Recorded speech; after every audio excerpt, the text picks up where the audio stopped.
j'ai un nouvel invité. Et une fois de temps en temps, il va venir nous jaser.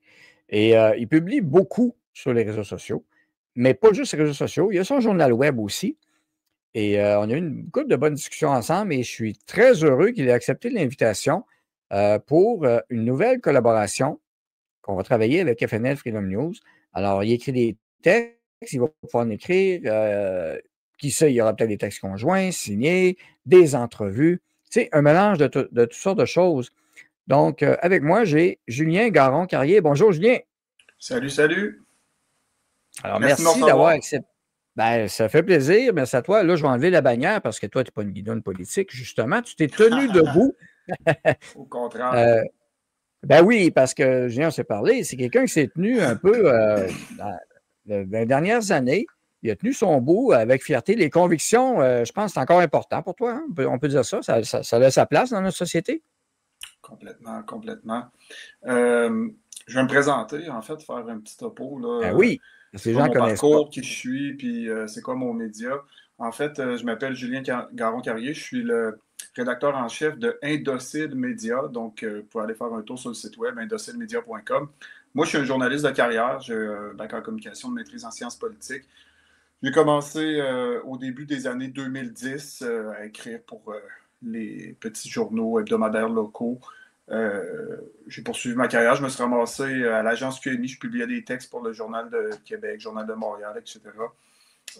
Pendant la pandémie, c'est là que j'ai pris un 2 minutes avec le groupe québécois, vraiment.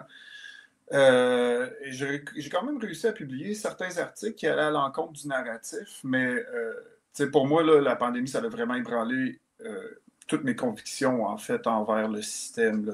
Avant ça, j'étais vraiment comme dans la cage journalistique, où est-ce que j'endossais le narratif, tatati tatata. J'avais quand même, une certaine vision critique des choses, là, parce que, veux pas, je suis quand même formé en philosophie politique, fait que, j'ai toujours un regard critique sur la géopolitique et la société en général. Ceci dit, je me suis associé, à vrai dire, j'ai parti Libre Média avec 5 autres personnes avant que ce soit Jérôme Blanchet-Gravel qui reprenne ça. Mm-hmm. Je ne suis pas resté là longtemps parce que ça ne fonctionnait pas avec le président. Bref, longue histoire. Puis, j'ai continué mon parcours. Je suis devenu directeur de l'information dans une station de TVA en région.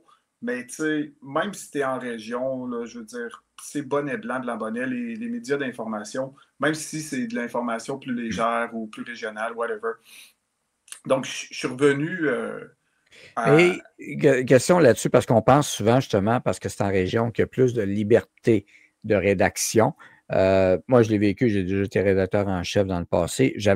À l'époque, 1990, 91, 12, on avait une totale liberté de diffusion d'informations. On a choqué, on a brassé. Ah oui. Mais c'était une autre époque aussi. Même encore en région, donc on le voit, ce n'est plus ça actuellement. Tu as des contraintes, même en région, des plus petits journaux, tu es suivi, surveillé. Et comment ça marche un peu? Parce que, mettons que tu arrives, tu as une bonne idée. C'est-à-dire que c'est un écosystème global. Si tu es un journaliste, tu ne veux pas aller à l'encontre du narratif dominant parce que tu vas être catégorisé comme étant un journaliste complotiste. Je te donne un exemple. Je suis déjà allé dans une conférence de journalistes là, à Carleton-sur-Mer, en Gaspésie. Okay? Écoute, j'ai oublié le nom de la conférence. Là, c'était la première année qu'il tenait, mais c'est vraiment comme pour les journalistes du Québec. Puis là, tu avais, sur le stage, tu avais des participants, dont Isabelle Haché, qui parlait de son voyage en Ukraine. Tu sais, à quel point elle avait pu se déplacer librement sur le territoire, qu'elle avait interviewé des citoyens, pour prendre le pouls de la situation. Moi quand c'était lors de la période de questions, j'ai littéralement dit, ouais, mais tu sais, dans le fond, vous étiez embarqué avec l'armée, tu sais, embedded. Tu sais, je veux dire, elle n'était pas libre d'interviewer qui elle voulait parce qu'elle était avec les soldats ukrainiens puis elle se déplaçait sur le territoire. Puis c'est eux qui l'amenaient interviewer les personnes qui choisissaient, tu sais, parce qu'elle n'était pas libre, en fait, de questionner qui elle voulait. Fait que là, quand j'ai dit ça, tu sais, j'ai juste eu à dire ça dans toute l'assemblée là, de journalistes qui étaient présents dans la salle. Moi, j'ai été dépeint comme étant le journaliste complotiste à partir de ce moment-là. Tu as juste poser une question logique, très bonne.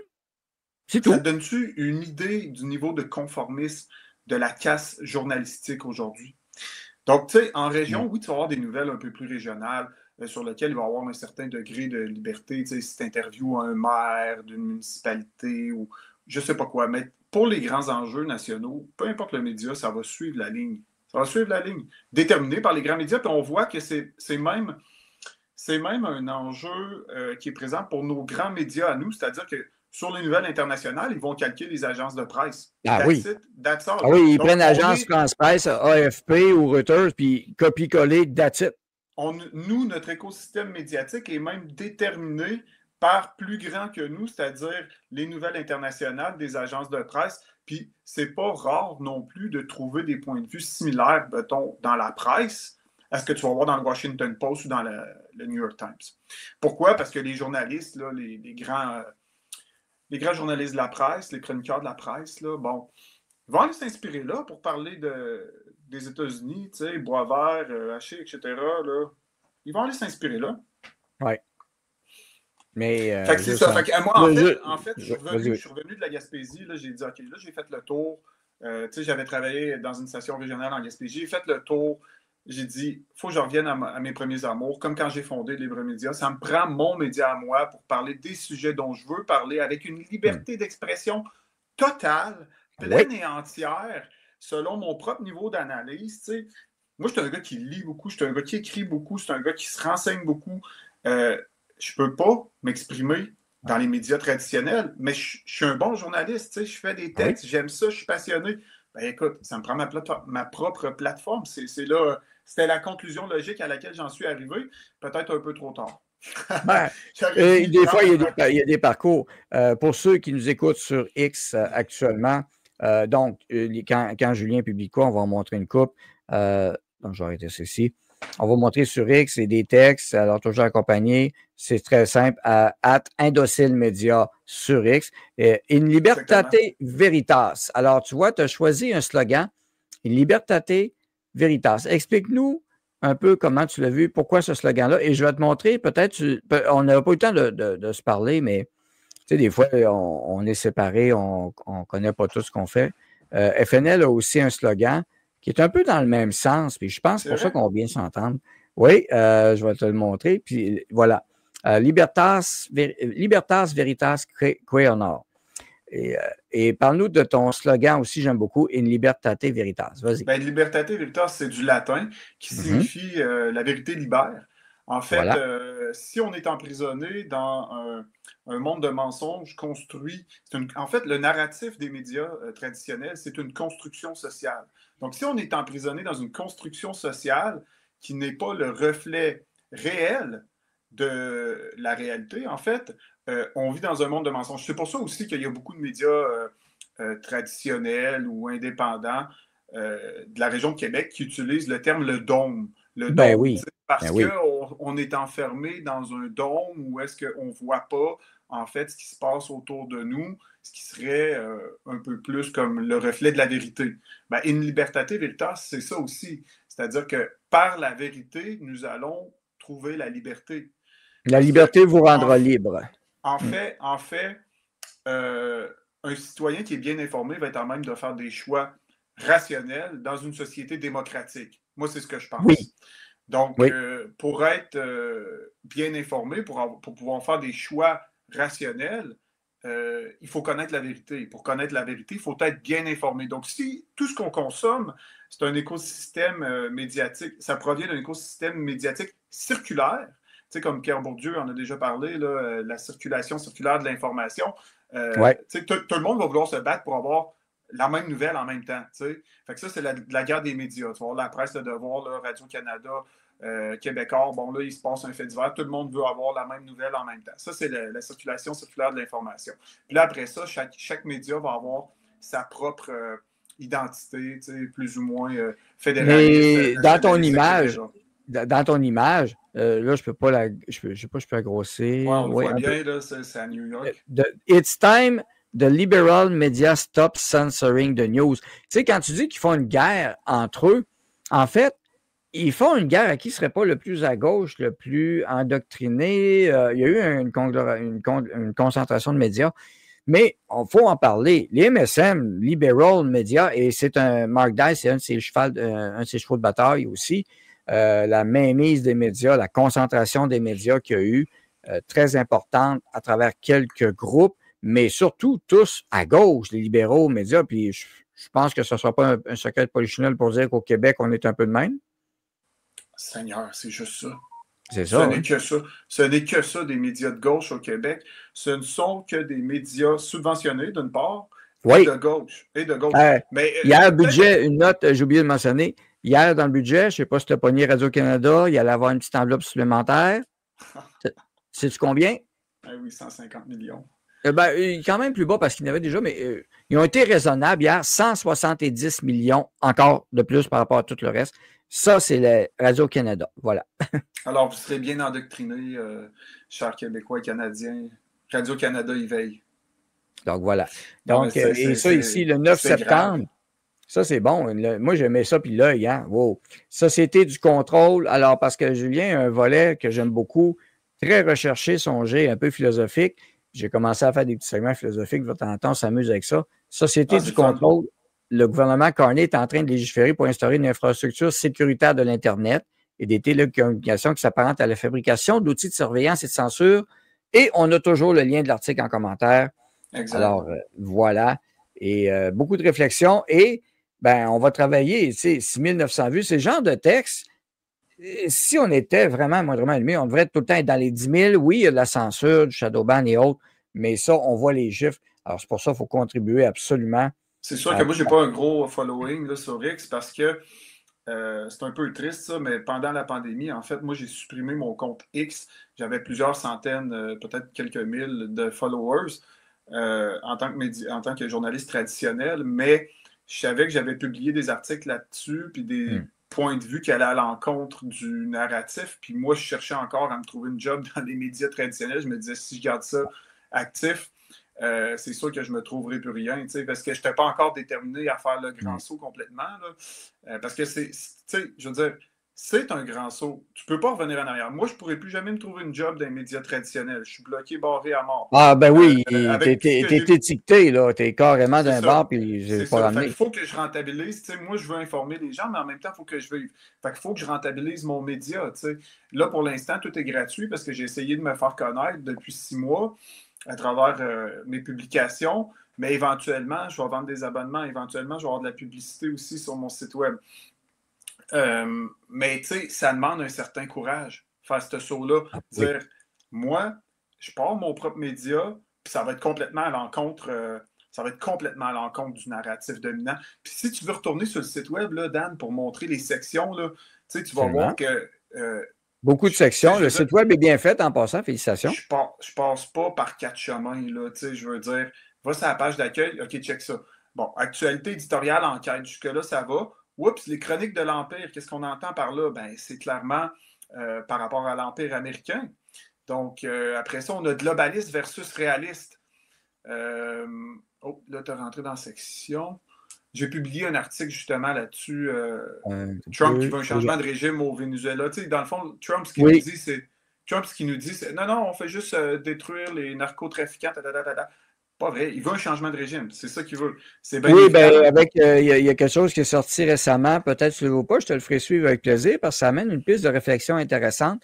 Le lien entre Maduro, Biden, les groupes récents qui ont infiltré aux États-Unis et Venezuela, les gangs de rue. Alors, Maduro avait une entente avec Biden, carrément une entente avec Biden, pour rentrer ces cartels-là, un deal, et en échange de quoi?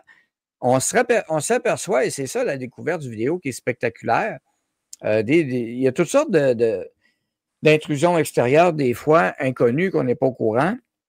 Et c'est des spécialistes pour aider à manipuler des votes électoraux dans d'autres pays. Alors, en 2020, le Venezuela a participé à l'élection aux États-Unis en aidant le camp Biden. Wow, c'est capoté, ça. C'est qui a sorti ça, cette nouvelle-là? Oui, c'est un lien YouTube, je te l'enverrai, puis tu pourras l'écouter, mais c'est assez... Juste le fait que tu mets ça, puis là, il met les liens. Wow! Je dis, aïe, c'est majeur. Puis les speedboats, regardez les démocrates, et là, on comprend tout d'un coup pourquoi les démocrates, ça les énerve de voir des speedboats se faire péter. C'est pas des bateaux de pêche, ceux qui connaissent ça, on sait très bien c'est quoi. Mais c'est parce que si Maduro a aidé les démocrates à gagner, avec des machines électorales, entre autres, spécialiste là-dedans, je le répète, le Venezuela s'est développé une expertise, mais pas juste aux États-Unis. Ça a l'air qu'ils se promènent un peu partout. Ils offrent le service, c'est des experts là-dedans. Wow! Ouais. OK, écoute, je ne savais pas ça, mais si moi non c'est plus, avéré, c'est une nouvelle d'une ampleur phénoménale, en fait. C'est sûr que les médias de masse ne parleront pas de ça. Exactement, ils ne parleront jamais de ça. Puis, de toute façon, si la nouvelle vient qu'à sortir, ça sera toujours décrit comme étant du complotisme. Oui. C'est la meilleure façon de toujours dénier une certaine emprise sur la réalité, c'est-à-dire que ton titre est juste. Il y a un changement de régime que Trump veut absolument. C'est parce que, tu sais, moi, je me suis dit, il faut quand même renseigner les gens sur ce qui se passe réellement là-bas. C'est-à-dire que là, on essaie de nous faire croire que l'administration Trump fait juste bombarder des bateaux speedboat remplis de cocaïne. Non, tu n'envoies pas le plus grand porte-avions, le USS Gerald R. Ford, qui mesure 333 mètres de long avec des F-35 là-dessus. T'envoies pas ça dans la mer des Caraïbes ou le long des côtes du Venezuela pour le fun. Non, je l'ai vu, j'ai assisté à l'inauguration de ce bateau-là, puis c'est immense. Il y a des catapultes électromagnétiques. Les avions, ça décolle, il y a des off-spray. Juste la flotte d'avions qu'il y a sur ce bateau-là, ça dépasse la flotte d'avions du Canada, là. Le Canada, on est insignifiant là, en matière de forces armées. C'est ça. C'est avéré. Mais regarde, ton image est bonne parce que quand on dit un porte-avions est déployé, les gens ne savent pas. Quand un porte-avions est déployé, tu as une frégate, un système Aegis autour, puis 2-3 destroyers autour. Puis un ou deux sous-marins, selon le cas, selon comment ils filent. Fait que c'est une force. Ce que les gens ne savent pas, par contre, c'est que le Venezuela est un allié de la Chine et de la Russie aussi. Ils font du commerce ensemble. Ouais. Et là, ce qui se passe, c'est que ça se pourrait que ça brasse un petit peu dans la mer des Caraïbes parce que la Russie a envoyé 2 destroyers le long des côtes du Venezuela pour agir comme un élément dissuasif à l'égard des Américains. Il ne faut pas oublier que la guerre en Ukraine, c'est une guerre par procuration qui est menée par les États-Unis contre la Russie. Le deal, c'est que les corps, les soldats, sont fournis par l'Ukraine et les armes par les Américains. C'est ça le deal. Puis le but, c'est d'affaiblir la Russie. Là, les Russes, que nous dit le colonel Douglas McGregor dans son entrevue que j'ai mis dans... C'est un petit segment, c'est une clip là, que j'ai mis dans l'article, c'est que les Russes sont probablement rendus à 130 000 morts en Ukraine et les Ukrainiens, eux autres, à 1,8 million. Donc, ce gars-là, c'est qui, Douglas McGregor? Lui, c'était un conseiller spécial senior du secrétaire à la défense sous Trump lors de son premier mandat. Donc, c'est quelqu'un qui est encore pas mal plugué avec des contacts au Pentagone, etc. Il sait exactement ce qui se passe sur le champ de bataille. C'est une source très crédible. Et là, pourquoi, là, il nous explique pourquoi, en fait, les Russes envoient des destroyers pour défendre le Venezuela. Ben, c'est pas compliqué, c'est parce que c'est la fin de la doctrine Monroe. On est entré dans un monde multipolaire. Et la doctrine Monroe stipule que seuls les États-Unis peuvent être une force, une puissance internationale sur les Amériques. C'est ça, essentiellement, la doctrine Monroe. Là, on voit que les Russes challengent ça. Mais pourquoi les Russes challengent ça? Pas parce qu'ils sont spécialement attachés au Venezuela, mais parce qu'ils savent très bien que les Américains leur font mal avec la guerre en Ukraine. Puis ils veulent prendre leur revanche un peu, là, tu sais. Ils veulent leur nuire, en fait. Le Venezuela a été longtemps leur chasse gardée. L'Amérique du Sud, chasse gardée de l'Empire soviétique à l'époque. Ils ont continué les relations. Le Brésil est à cheval sur les deux. Dans les années 90, le Brésil est... Ça fait partie des BRICS aussi, plus proche du... Mais c'est ça. Ça fournissait des moteurs. Ils fournissaient des moteurs des vecteurs, qu'on appelait les vecteurs, parce que quand tu as des missiles tu as le vecteur, tu as la tête nucléaire, donc les moteurs vecteurs, donc tu es Mhm. fourni entre autres par Venezuela, Brésil et autres, des spécialistes là-dedans aussi. Tu sais, il ne faut pas négliger l'Amérique du Sud comme de quoi ils ont de la techno aussi, sont avancés sur certains aspects.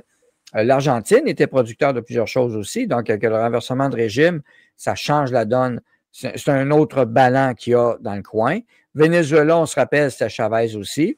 Il y avait le pétrole avec les Russes et autres, il a affamé son Mhm. peuple, il mangeait du papier de toilette puis des chats, c'était carrément ça, Ben, là. le problème avec les pays d'Amérique du Sud, c'est parce que depuis la financiarisation de l'économie, ils sont sujets aux sanctions américaines. Donc, il y a la dévaluation de la monnaie, puis une grande paupérisation qui s'ensuit. Mais c'est des pays excessivement riches en ressources naturelles. Donc, si ces pays-là réussissent à s'allier avec les BRICS pour faire des échanges commerciaux pour les ressources naturelles, probablement que leur niveau de vie va augmenter parce que l'Empire américain, eux autres, tout ce qu'ils veulent, c'est pénétrer dans le pays par une force militaire, extraire les ressources. C'est de l'impérialisme, en fait. Puis après ça, ils Oui, s'en oui. vont. Ils s'en foutent. Ben, c'est du, Fait je dirais, c'est l'impérialisme, mais on pourrait dire parce qu'on dit multipolaire, j'aime pas la définition, moi, ça fait plusieurs mois que je le dis. Ça, je m'oppose un peu à ça dans le sens que euh, je dis plutôt tripolaire, pas multi-tripolaire. Chine, Russie, États-Unis. Et l'expansion actuelle des États-Unis se veut une réponse à l'expansion de l'impérialisme chinois communiste et russe aussi. Exemple l'Afrique, exemple l'Amérique du Sud. L'Amérique du Sud, c'est au port des États-Unis. Le Canada, avec la Chine au Canada, ben là, c'est que les États-Unis se ramassent avec un voisin pro-chinois au nord je et sais pas ce qui va se passer avec ça, mais pro-russe pro-russe au sud. Alors, si ça les devient trop États-Unis sont sérieux, cerclés, là. Trump, il ne laissera pas faire ça. Non, parce qu'il est un Ça pourra général pas. en chef, il peut utiliser des armes. Il va le faire parce que c'est son devoir. Il y en a qui ne comprennent pas.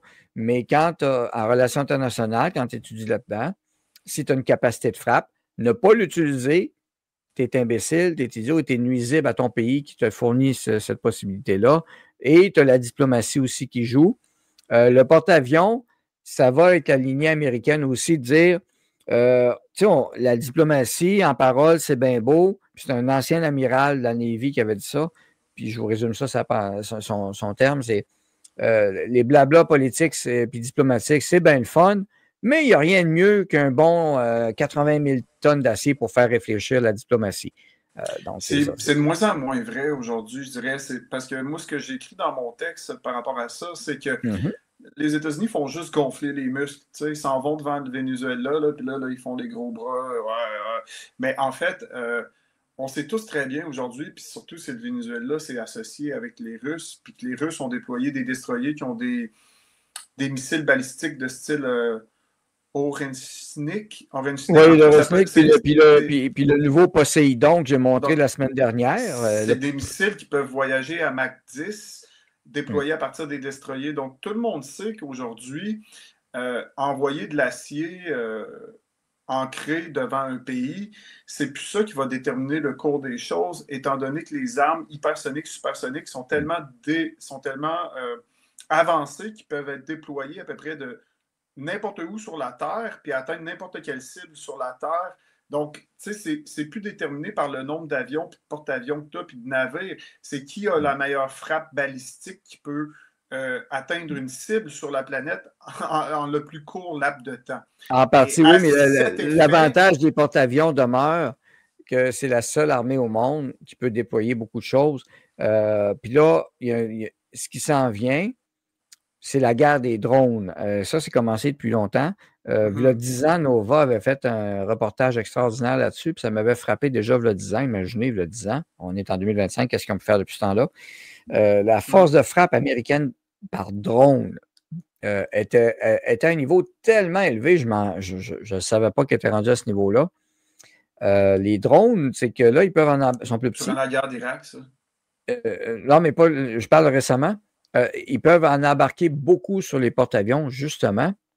Et la force de frappe des drones américaines, on parlait non officiellement, là, on parle de là, 10, 12 ans, 15 ans, de 6 000 drones d'attaque, à peu près. pour une flotte de 15 000 total drones, surveillance et autres. Et là, c'était donc ça l'a augmenté, les Russes aussi. D'ailleurs, c'est ce qui fait mal à la Russie actuellement dans le conflit en Ukraine, les fameux drones envoyés en Ukraine. Ça coûte pas cher, tu peux en envoyer. Donc, le porte-avions, c'est pas tant effectivement, d'envoyer le métal là, c'est pas ça qui fait réfléchir. C'est un signal. C'est ça, c'est symbolique, puis ça aide la diplomatie à réfléchir, je dirais. Le Japon a inauguré cette semaine son railgun, ça m'a surpris. Ils vont encore dans le railgun, alors que la Navy américaine avait un peu laissé de côté ça, le railgun. Mais en fait, eux autres, probablement qu'ils ont vendu le railgun au Japon. Et pendant que les Américains cherchaient c'était quoi leur nouvelle arme de remplacement, ben, ils ont été sur le laser, le laser beam. Je ne sais plus comment.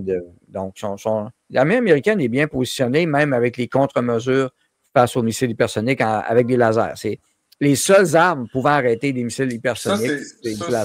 C'est les armes dont nous, on est au courant. Tu sais. Parce que c'est sûr qu'il y a des affaires qui sont développées de manière plus que top secrète, là, qui doivent être déjà embarqués sur ces navires-là dont personne n'est au courant, là, qui sont des forces de frappe très, très, très dissuasives.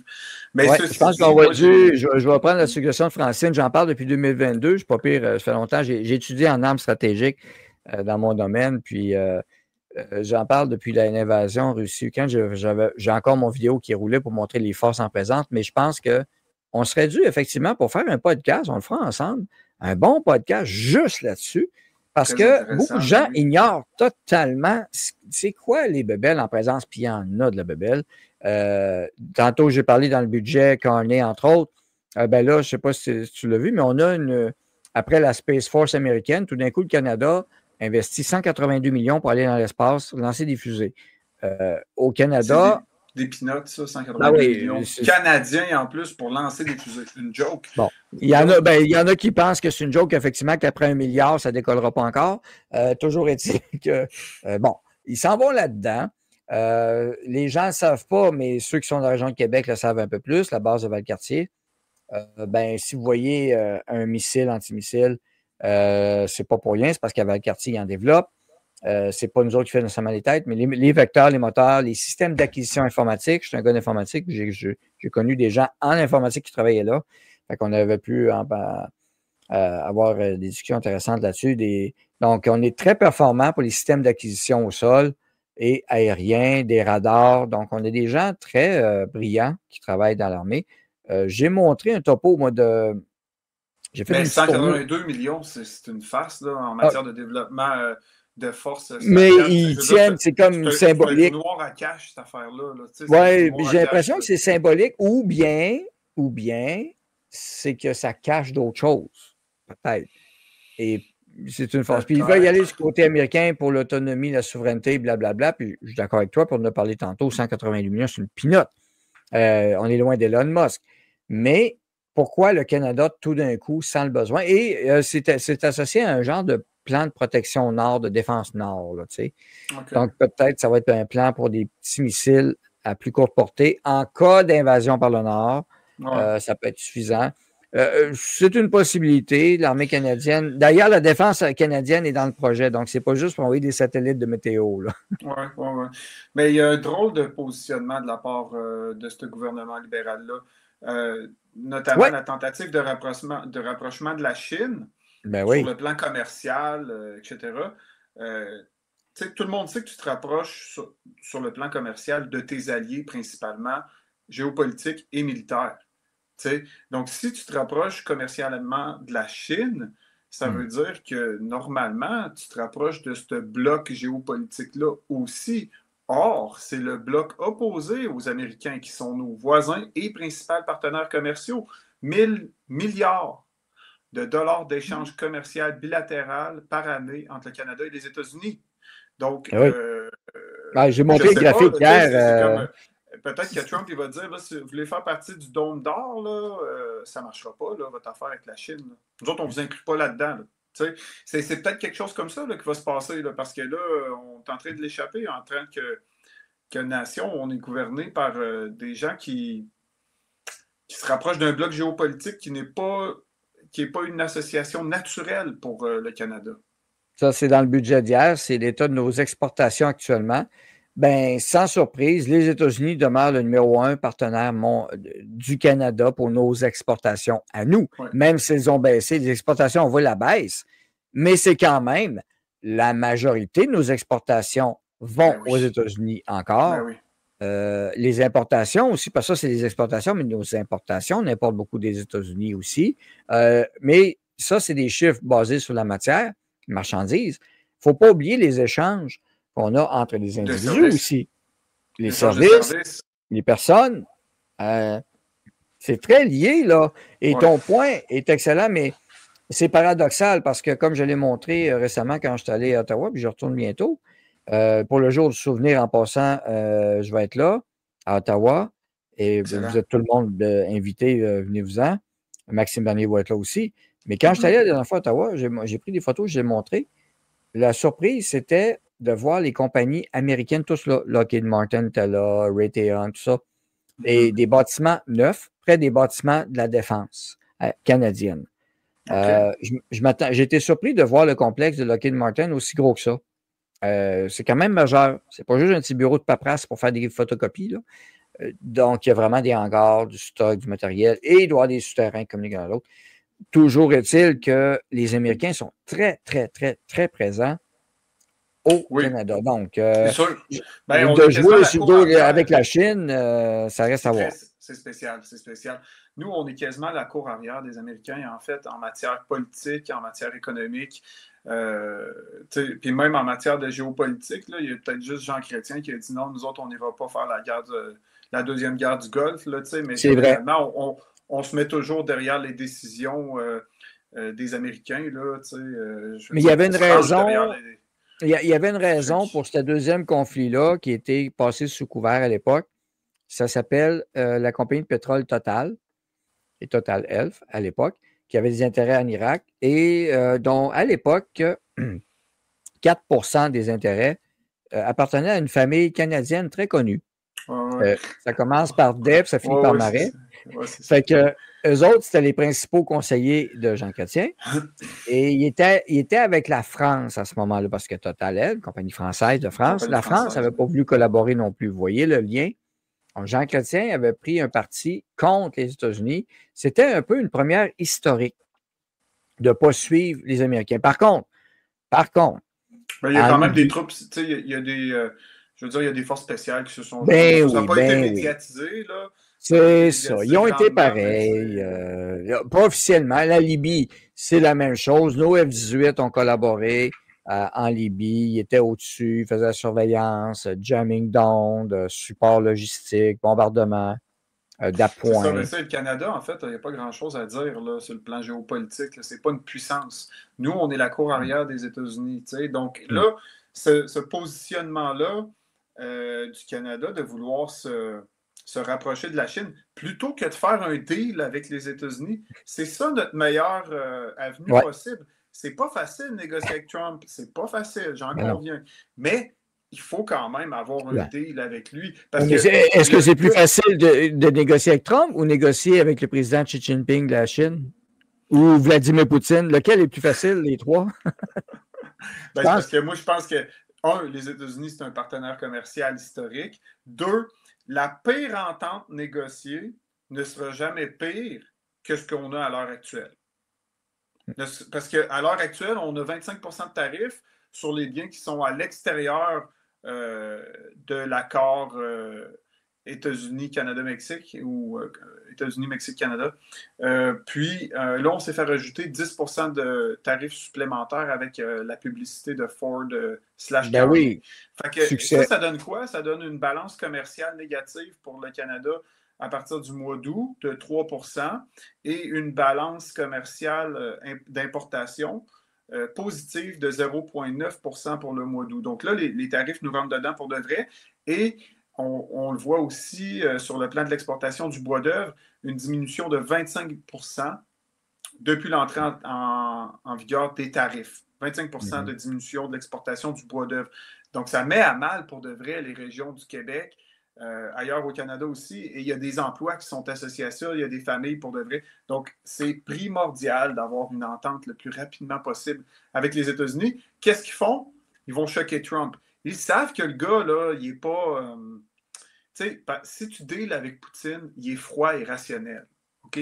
Il prend des décisions sur la base des intérêts. Si tu deals avec Trump, ben, il va prendre des décisions sur la base des intérêts nationaux aussi, mais c'est un émotif. Il est émotif. Fait que, tu sais, va pas le choquer. C'est sûr que tu vas te le mettre à dos. Et là, qu'est-ce qu'ils font? Ils sortent une pub pour. Tu sais, non, regarde, tu te tires dans le pied. Et... C'est sûr que ça n'allait pas passer. Ça aurait été, en fait, ça aurait été le contraire que ça passe. Ça aurait été exactement le contraire, que Trump ne fasse rien.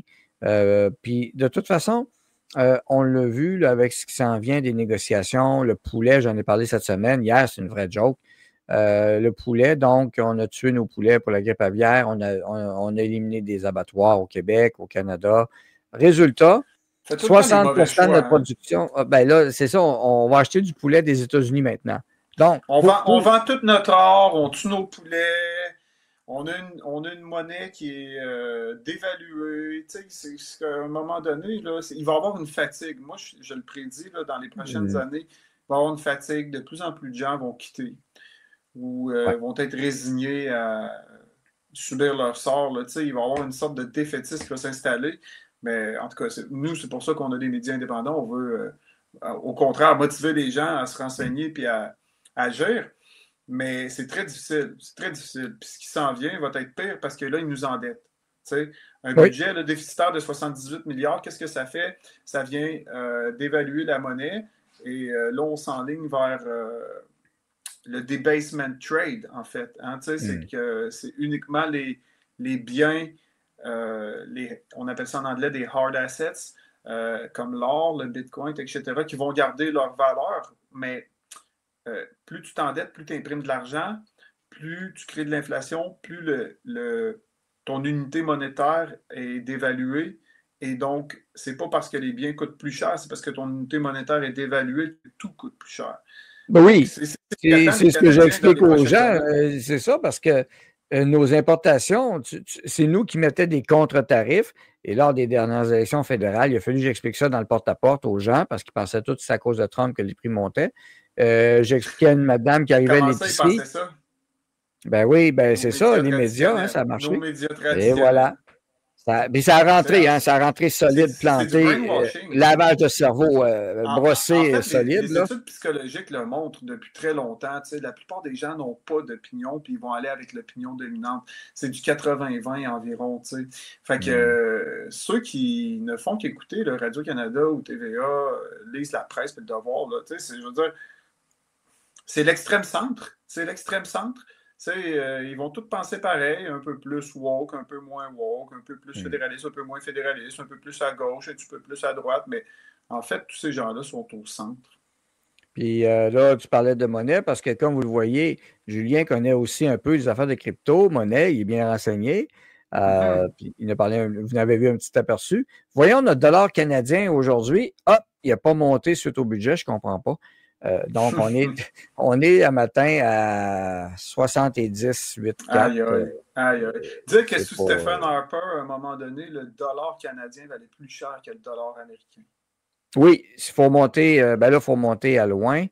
Il faut monter, si je le mets à 10 ans, même si ce n'est pas assez, parce qu'effectivement, on était au pair ici, là, avant Trudeau, on était au pair. Et puis, on était à 85-90 cents ici dans le temps d'Harper, effectivement.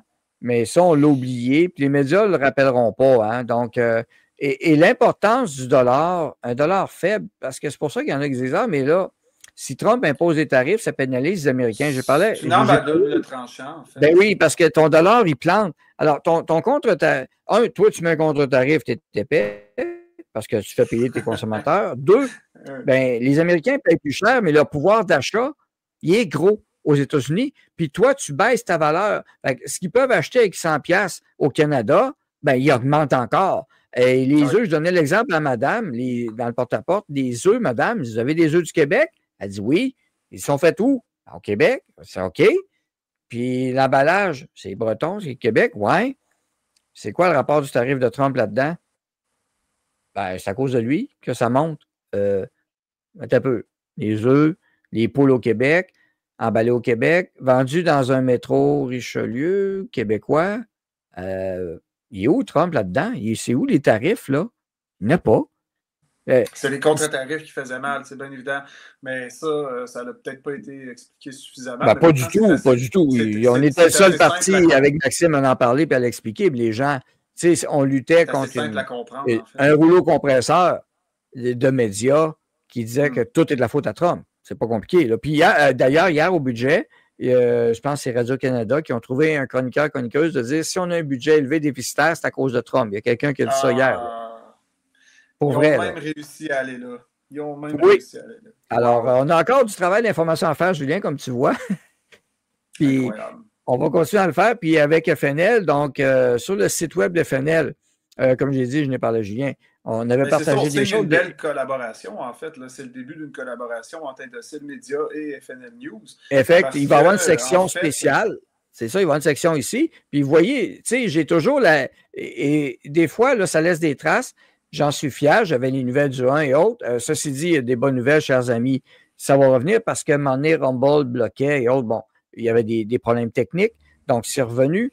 La NCI, CENC. Si je te dis ça vite demain, Julien, est-ce que ça dit quelque chose? Aucune idée. Bon. Et ça, c'est une honte au Canada parce que les médias ne l'ont pas couvert. C'est la commission d'enquête. Ah, ben oui. OK, ben oui. Là, je sais c'est quoi. Ben oui. Ben alors, j'ai fait une section spéciale. Moi, j'étais présent à celle de Québec. Chaque jour est là. Et, sais-tu quoi? Ça a servi la semaine passée à quelqu'un qui disait, hey, y a quelqu'un qui a déjà parlé de ça? Je dis oui. Parce que chaque journée, je détaillais la journée. On a les vidéos live extraits avec tous les commentaires des personnes. Donc, l'importance d'avoir un média statique écrit, il y a des choses dedans que tout est là encore. Tout est là. Ils ne peuvent pas l'enlever. Alors, puis les citations sont là. Les liens avec les documents de Pfizer, on l'a partagé, ça c'est drôle. Une citation. Ici, c'est un ouvrage de référence, si on veut, tu sais. Ben oui. Donc, il faut laisser des traces comme ça. Et avec Indocile Média, on va jumeler ça, on va multiplier, en fait, les portées. Patrick Provost et aussi d'autres personnes qui ont toutes témoigné là. On a le dépôt là-dedans. Vous allez retrouver le dépôt de... On est la seule place au Canada qui a eu un dépôt officiel d'un rapport du coroner de quelqu'un décédé du vaccin. Wow. Donc, c'est un de mes amis. Et c'est son c'est son beau-frère. Donc, il a fallu qu'il se batte pour l'avoir. Ça n'a pas été facile. Et on l'a déposé à la commission. Un vrai de vrai rapport du coroner suite à une autopsie. Et donc, l'importance d'avoir des médias indépendants libres, c'est ça que ça fait. Et Indocile Média en fait partie. Il faut continuer à promouvoir ça. Absolument, on va aider le maximum. Donc, c'est en s'aidant ensemble. C'est le fun, Daniel, parce que sans qu'on se soit consulté, je veux dire, on a des atomes crochus, là, on le voit, d'un point de vue de la géopolitique, même le slogan respectif, les slogans respectifs de nos médias, Libertas Veritas qui est honor, In Libertate Veritas, je veux dire, il y a vraiment quelque chose, là, on est dans la même veine, dans le même type d'information. Je ne sais pas si tu veux remontrer le site, juste pour finir avec les sections du média. Je veux juste leur montrer, parce que tu as montré le slogan. Je veux juste leur montrer parce que c'est un gros visuel. On fait du brainwash. Ben oui, In Libertate Veritas. Alors voilà. Alors, Libertas Veritas Honor. Et le site web d'Indocile Média, les sections, bien sûr, on va leur montrer avec plaisir. Abonnez-vous, allez sur X. Donc voilà, l'administration Trump veut un changement ici. Je reviens à l'accueil. Alors, Indocile Média ici. Ça ne sera pas long, il y a un délai. Ah, OK, ben oui. Et voilà. Donc, c'est ça, si tu descends, bon, tu sais, on a les chroniques de l'Empire qui parlent de l'Empire américain. Après ça, tu as globalisme versus réalisme. Et toi, je sais que tu traites beaucoup de ces sujets-là. Le globalisme, tu appelles ça le mondialisme. C'est la même chose, en fait. Ça, c'est comme le premier article en haut, là, il reste piné là. Lui, c'est mon cadre théorique pour analyser la géopolitique mondiale. C'est le globalisme versus le réalisme. Et là, j'explique, c'est un long article, là, il doit faire 2 000 à 3 000 mots. J'explique exactement comment je perçois les choses, dans quel type de grille d'analyse. Là, je vais analyser la géopolitique et c'est vraiment, moi je crois qu'aujourd'hui, désormais, c'est qu'il y a deux factions pour l'Occident, du moins, qui s'affrontent. Ce sont les globalistes et les réalistes. Les réalistes étant incarnés par le camp trumpiste et les globalistes étant le World Economic Forum. Oui, et c'est transnational, en fait, là, dans toutes les nations, les milliardaires, etc. Et là, c'est un point ici.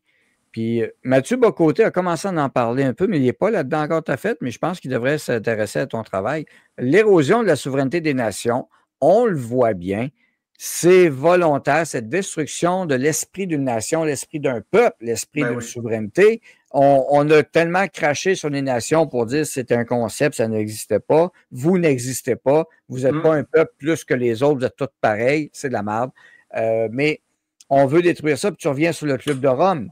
Tu n'as pas le choix. Si tu veux établir un gouvernement mondial, il faut absolument que tu détruises l'esprit de la nation. Tu sais, ce qui forme la nation, ce qui forme le cœur, l'essence d'une nation, ça doit être brisé. Ce sentiment-là, cette émotion-là, pour plus qu'il y ait de souveraineté nationale, justement. Donc, c'est difficile, là, c'est très grave ce qui s'en vient, tu sais, puis même ce qui est déjà en cours, parce qu'on le voit avec l'immigration de masse. D'une part, tu veux diluer le sentiment national en diluant démographiquement pour plus qu'il y ait de sentiment d'appartenance, une forme d'insécurité. Par la suite, tu vas introduire des solutions sécuritaires qui vont apporter des sociétés du contrôle. Et une fois que toutes ces sociétés du contrôle-là vont être établies à travers les nations de l'Occident, c'est là où tu vas pouvoir, où tu vas être en mesure d'établir ton gouvernement mondial avec identité numérique de l'ONU, etc. Ouais. On a beaucoup de sujets, puis tu vois, vous voyez le genre de sujet que Julien traite, vous ne verrez jamais ça dans les médias. Il a expliqué pourquoi. Ça ne fait pas partie d'eux. C'est pas, ils sont en mission, eux autres, pour autre chose, mais ce n'est pas votre bien-être, c'est clair. La destruction de l'Occident, les médias, ils s'en fichent. On l'a vu hier avec l'élection de Mondani. D'ailleurs, un bon exemple de différence. Non, mais c'est même pas qu'ils s'en fichent, Dan, la destruction de l'Occident. Ils vont même pas se rendre jusqu'à cette réflexion-là. Ils vont pas admettre qu'il y a une destruction de l'Occident. Ils vont pas. C'est pas comme on admet qu'il y en a une puis on s'en fiche. C'est juste de dire qu'il y a une forme de destruction de l'Occident, tu passes pour un complotiste. Donc, pour eux, c'est pas une destruction de l'Occident, c'est une ouverture à l'autre. L'immigration de masse, c'est une ouverture à l'autre, oui, mais ça crée ils sont encore là-dedans. Là. Le multiculturalisme, c'est bon, puis il n'y a pas d'immigration de masse. Crise du logement, ça diminue le PIB nominal. On le voit en Europe. Augmentation de la criminalité phénoménale chez les immigrants afghans, pakistanais, etc., du Moyen-Orient. Nombre de viols de femmes dans les grandes villes européennes qui a augmenté de manière phénoménale aussi. Donc, ça crée une insécurité physique, réelle. Tu sais, les femmes ont peur de marcher dans la rue là, à Londres, de dépasser 9 heures ou à Paris. Après ça crée une insécurité économique aussi. Puis ça diminue la capacité productiviste d'un pays parce que ces gens-là, en fait, viennent pour les avantages sociaux, entre autres. Donc, c'est des extractivistes du filet social au lieu d'être des productivistes de l'économie. Donc, on est dans une sorte de cercle vicieux, mais je pense que là, en tout cas, ça commence là, c'est qu'en fait, globaliste versus réaliste, c'est aussi l'islamo-gauchiste versus le national-populisme. Oui. J'en ai parlé, on a parlé en meeting ce matin, comme en France, ils utilisent la gauche radicale, folle, pour être de leur bord. Et à Londres, il y a une vidéo qui circule maintenant, quand un nombre est atteint d'un certain niveau, il y avait une manifestation d'islamistes à Londres, et là, tu avais une gang de gauchistes en face, puis LGBTQ, nous sommes avec vous, puis ça, puis là, tu as le musulman qui dit non. Vous n'êtes pas avec nous autres. Oui, on est avec vous autres.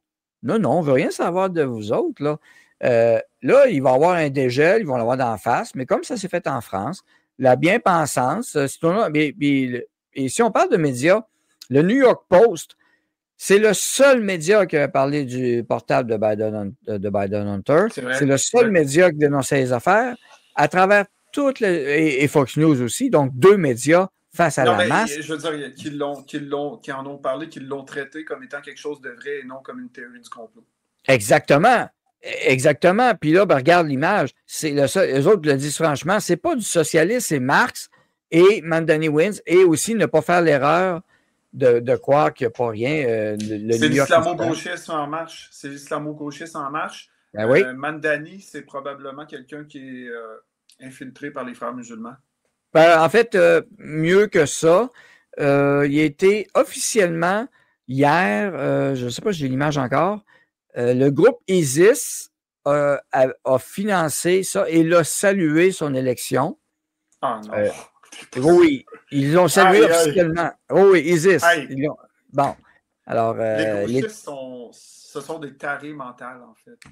Ah, c'est pas juste mal informé. C'est un danger pour la sécurité nationale. Le gars, il est salué par ISIS, par l'organisation islamique. Je veux dire, le califat, puis tout, des gens qui ont violé des tonnes de filles. Massacré. Massacré des peuples,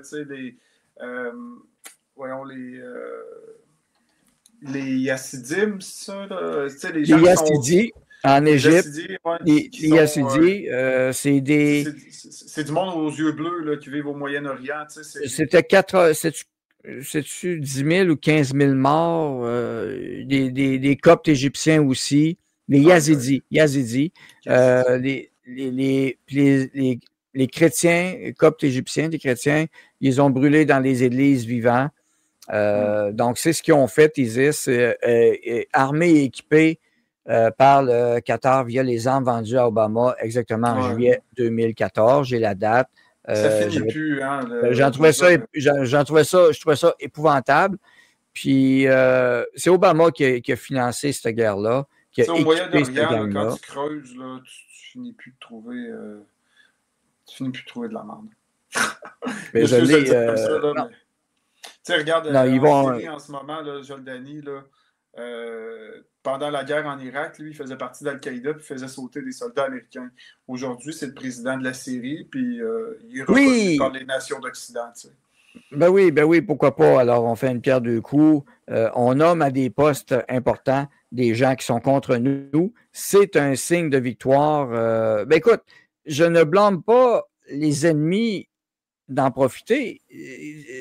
Tout peuple qui se respecte dans l'histoire de l'humanité, s'il ne fait pas attention, ben c'est de valeur, mais désolé, mais c'est pas gentil. Ça, c'est ISIS, Opération Manhattan, ça a même un nom, Opération Manhattan Project. Wow. Alors, we in the Islamic State would like to express our sincerest excitement and deepest recommendation for today's jihad in New York City and its valiant and righteous martyrs. Alors voilà, sont fiers de ça. Puis tu as Patente là qui dit Indeed, those who disbelieve spend their wealth to avert people from the way of Allah. So they will spend it, and then it will be for them a source of regret, then they will be overcome. Overcome, ben, ça veut dire qu'on va te dominer par-dessus. Est-ce qu'on peut avoir plus claire expression de ce qu'est l'islamo-gauchisme en ce moment même? Plus claire expression que ça. Le gars est élu par la gauche social-démocrate de New York et les islamistes radicaux. Et il est acclamé par ISIS. Oui, puis il a été payé par les frères musulmans directs. Écoute, je ne savais pas là, je savais pas ce communiqué-là que tu viens de le montrer, je n'étais pas au courant de ça. Je pense que je vais écrire un texte avec ça, c'est bien trop choquant. C'est capoté. Puis mais garde à Virginie aussi, à des postes de haut niveau, la prochaine lieutenant-gouverneur. Elle, lorsqu'elle parle, elle met un voile et tout. Alors, elle a gagné. Alors, voilà. First Muslim woman to ever win a statewide race. Alors, on a Ilhan Omar, mais ils vont élire dans l'État d'Ilhan Omar probablement un gouverneur musulman aussi somalien qui représente bien les États-Unis. Donc, on voit la dérive gauchiste, islamo-gauchiste. Comme je dis, c'est comme en France, en fait. C'est le modèle français. Au Canada, c'est Brampton et Mississauga, c'est la même chose. Toronto va être l'annexe. Montréal, ça va bien. Ils ont passé proche Montréal parce qu'ils se sont gardés une petite gêne. Ils ont mis la photo de la femme voilée trop vite dans le hall d'entrée. Tu sais où ils avaient enlevé le crucifix à Montréal? Oui. Ils avaient mis une photo d'une femme voilée, mais ils ont été un petit peu trop vite, trop emballés un petit peu. Là. Ouais, Pas mais il y a jusqu'à quand même temps. eu une belle résistance des Québécois, sérieux, cet été, là, quand il y avait les prières en face, les prières musulmanes en face de la Mm. basilique Notre-Dame, tout ça. Là, tu sais, à un moment donné, les gens se sont réveillés. Ça leur a peut-être pris une immigrante iranienne là, tu sais, pour secouer le cocotier un peu. Là, tu sais, Ouais. mais honnêtement, là, tu sais, il y a eu une résistance d'opposer à ça. Fait que ça fait du bien à voir, tu sais, de se dire qu'il y a un sursaut de survie de la part des Québécois, tu sais, qui se disent non, non, regarde, ça marche pas. Là, tu sais, vous Mm. voulez prier dans les rues là, comme des salafistes, comme si vous étiez au Moyen-Orient, là, en Algérie. Là. Non, c'est non, ça marche pas. Tu sais, fait que ça, Mm. c'est rassurant de voir qu'il y a encore du monde qui se lève pour s'opposer. Là. Mais oui, l'islamisation de l'Occident, je veux dire, les boat people qui débarquent tous les jours en Angleterre, la France est colonisée par l'Afrique Ah islamique. oui, oui, oui. Je veux dire, Accepté. et puis là, ben, on le voit aux États-Unis aussi, tu sais, ces gens-là, leur démographie augmente et ils finissent par occuper des postes de pouvoir. Maire de New York, c'est pas rien. Lieutenant-gouverneur de la Virginie, c'est pas rien. Donc, ils font Ben non. avancer leur agenda. Et on peut pas avoir, on peut pas avoir plus clair. Le gars, il est salué pour son élection par l'État islamique. Non, Mm. il faut que ça arrête. Ça n'a pas de bon sens. Là, Fait mais qu'on moi, je on pense a qu'il va pas. arriver, il va y avoir un bras de fer à un moment donné avec Trump. Là, il va se passer quelque chose. Là, Ben, il a commencé à parler mettre la des ville sous musulmans tutelle. et des chrétiens aussi au Nigeria, mais la mise en tutelle de New York, on va voir ce qui va arriver. Ça va être intéressant à suivre. Donc, voilà, plusieurs enjeux. Vous ne manquerez pas d'informations avec nous autres, c'est clair. Ah oui, Donc, c'est sûr. C'est alors, ça. Puis, tu sais, bon, là, ça, c'était globaliste versus réaliste. Si on continue dans les sections, il reste 2 je vais. minutes parce que le temps file vite, T'as puis il est près de pas besoin 15 de heures. cliquer ces sections, juste à les faire défiler, mais Oui, je je vais m'intéresse aller voir ça. beaucoup aussi au wokisme. Là. J'ai moins écrit là-dessus là, dernièrement, mais parce que, tu sais, c'est sûr que là, je suis tout seul dans mon média, fait que même si j'écris quasi quotidiennement, je ne couvre pas l'entièreté des sections à tous les jours. Clique Non, c'est juste sur, je vais normal. te Mais dire, déjà, si le monde prenne tout ça, les vues sur vu sur X, X, moi je trouve que X, c'est le réseau social qui prône la liberté d'expression le plus avec Telegram. Malheureusement, l'algorithme sur X s'est modifié depuis la fin de la pandémie. Au début, c'était bien, Elon Musk l'a acheté. Là, l'algorithme, on dirait que non. quand tu es trop à droite, Oh il oui. commence à te censurer. Médias pathétiques, alors ça, je m'amuse, je prends des articles de nos médias traditionnels, puis quand ça n'a vraiment pas de bon sens, là, je fais un article pathétique, médias pathétiques, virus, c'est-à-dire que je le critique, puis je me gêne pas, là, si tu cliques là-dessus là, pour le fun, là, tu vas voir, là, je mets une grosse bannière rouge, écrit pathétique, le dernier en liste, c'était avec Olivier Niquette, là, il y Ah, avait... mon Dieu. OK. il avait endossé la violence à l'égard de la reporter de Rebel News, là, Alexa Lavoie. Fait Ah, tu que peux pas aller plus vite, ça jambe. Bon. j'ai fait un article média pathétique. Si tu regardes aussi, j'ai Virus Woke. Donc, je m'attaque au wokisme comme étant un virus, virus mental du wokisme. Donc, ça, c'est mes sections dans mon média. Tu sais, vous pouvez le voir, là, ça va à l'encontre complètement euh, de Alors, ce je qu'on pense trouve que dans les médias vous traditionnels allez actuellement. vraiment aimer le contenu. Vous avez du rattrapage à faire. Alors, voilà. Alors, merci, Julien, de ta présence. Alors, Merci à toi, Daniel. on va trouver les meilleurs moyens de collaboration tout le temps, tout le temps. Alors, ça va être le fun. On va propulser tout ça. Et voilà. Trop à droite, je suppose. Ben oui, ben, trop de bon sens, mais trop de bon sens, ça fait pas mal. On en manque un peu. Alors, on n'est pas d'extrême droite, mais voilà. Merci beaucoup, Julien, et on se reparle, on se tient au courant. Tout Et à fait. les gens, je pense qu'ils vont t'apprécier beaucoup, vont découvrir. Et on va tu vois que. Suivez-moi sur X, Julien Garon-Carrier. Sinon, un tour sur mon site web, indocidemedia.com. Il y a beaucoup d'articles. Vous ne manquerez pas d'informations. Merci, Daniel, de m'avoir reçu et je salue tes auditeurs. Merci beaucoup, Julien, et on se reparle. Au plaisir. Au revoir. Bye. Alors, c'était Julien Garon-Carrier. Et l'émission tire à sa fin déjà. Ça a été vite, hein? Ça passe vite quand on a du contenu. Imaginez, vous avez des grands médias qui font encore des bulletins d'une demi-heure à peu près. Qu'est-ce que vous voulez qu'ils montent là-dedans avec des annonces en plus?